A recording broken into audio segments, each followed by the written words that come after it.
Vitagaz напольный котел у нас. Ismi bularda bo'layotgan muammo, gaz yonib o'chib qolibdi. Eng qizig'i kelganimdan keyin ishlab ketdi. Yo'q, mana yana o'chdi.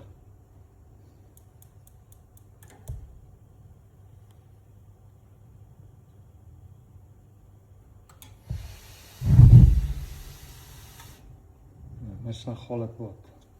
Hozir biz buni diagnostika qilamiz. Muammosi nimada ko'rib, Xudo xolisa ishlatib beramiz. Dinamikada давленияsi 11.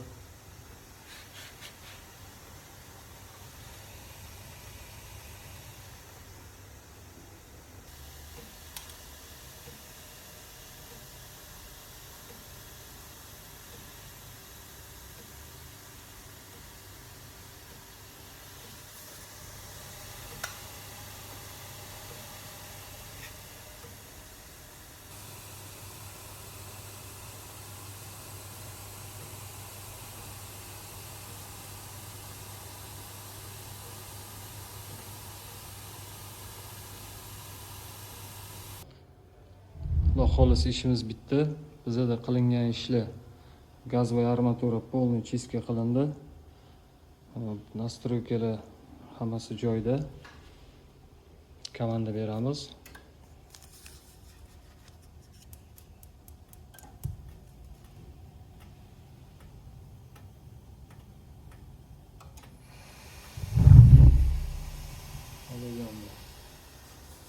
Xudo xolisa idealniy ishlayapti. Единственный minus давление tashavorot ikkita котел ishlaganda. Tagi ishlashlari zo'r. Endi kuzdan oldin bitta чистка qilish kerak bo'ladi. Aslida chang ekan.